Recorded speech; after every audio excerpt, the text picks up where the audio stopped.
Welcome to America News.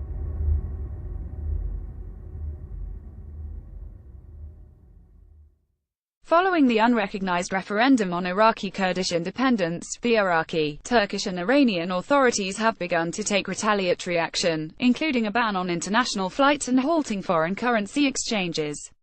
Moreover, there have been calls for military action from Iraq's more hardline politicians. Full-scale military confrontation is likely to be avoided, but there will probably be some low-level clashes around Kirkuk, and the process of moving towards independence is likely to stall in the medium term. On September 25, the Kurdistan Regional Government KRG held its controversial advisory referendum on independence for both the former Iraqi Kurdistan region and the disputed territories that it controls. Results showed a 72% turnout with 92% in favor of independence, in line with our expectations. In the run-up to the vote, the Iraqi government, Turkey and Iran had all strongly urged the KRG to cancel or postpone the referendum, making threats about the potential consequences if it went ahead. The KRG leadership appears to have assumed that these threats were largely a bluffer for domestic consumption in those respective countries.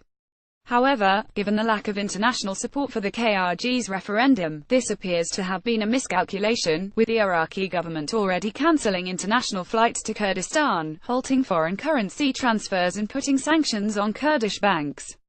Surrounded and cut off, the immediate response to the referendum was an order from the Iraqi Prime Minister, Haider al-Abadi, for the KRG to hand over control of its airports and land border crossings to the federal government in line with its constitutional authority. The KRG's parliament disputes this interpretation of the Iraqi constitution. Following the KRG's refusal to hand over the airports, the Iraqi Civil Aviation Authority instructed airlines to suspend international flights to the KRG's airports, at Erbil and Suleymania, starting on September 29. Some exceptions have been granted for humanitarian and military flights related to the war with Islamic State, IS. International airlines, such as KLM and Qatar Airways, have heeded the instruction, cutting off the KRG's vital links to the Kurdish diaspora and also visits by businesses and tourists. Meanwhile, the Iraqi military is coordinating with Turkey and Iran to control the KRG's borders. The plan is probably for Iraqi soldiers to set up secondary border posts on the Turkish and Iranian sides of the borders. Small units of the Iraqi army have been deployed in both countries and have conducted joint military drills with Turkey and Iran near the KRG's borders. The coordination with Turkey is particularly notable because of its often frosty relationship with Iraq's federal government, ironically over its cooperation with the KRG, which hosted Turkish military trainers near Mosul to facilitate the war against IS. However, for the Turkish authorities, fears of Kurdish independence take precedence over almost all other foreign policy goals, given the ongoing internal conflict between the Turkish government and Kurdish insurgents. The referendum is therefore likely to continue to improve relations between the Iraqi and Turkish governments, while also deepening bilateral Turkish-Iranian relations. The vulnerability of oil dependence. The KRG currently depends on oil exports for around 90% of its revenue, leaving it vulnerable to the decisions made in its key export markets. The vast majority of these exports go via a pipeline to Turkey's Ceyhan port. So far, these have continued uninterrupted, but the Turkish president, Recep Tayyip Erdogan, had said that blocking the KRG's oil exports is an option.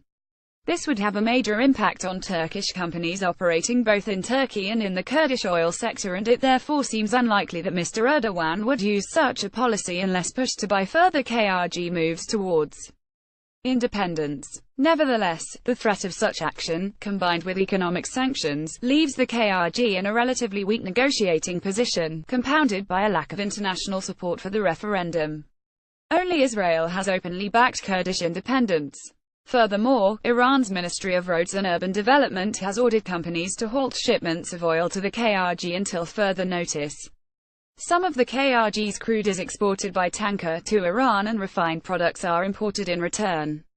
Mr. Abadi has also called for an audit of the KRG's use of oil revenue, accusing the KRG leadership of corruption, and demanding that the oil resources be put under the control of the federal government, with some of the national budget then redistributed to the KRG in return. Fiscal transfers to the KRG have been frozen since it began oil exports in 2014. Disputes over the legality of the KRG's oil exports are likely to dominate any dialogue between the two authorities throughout the forecast period. Dialogue more likely than outright military conflict. The Iraqi government wants the KRG to cancel the result of the referendum, acknowledge federal authority, return disputed territories and give up revenue from its oil exports.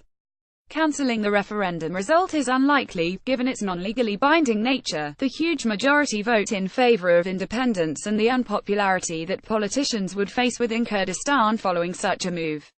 However, there is room for negotiation elsewhere. Mr. Abadi has raised the possibility of joint governance over disputed territories such as Kirkuk, as long as the federal government's ultimate authority is recognized. The loss of oil-rich Kirkuk to an independent KRG is a red line for the government, while the result of the referendum and the fact that the KRG's effective Peshmerga fighters seized control of the city in 2014 from IS and have controlled it ever since suggests that they would be willing to fight in order to cling on to it.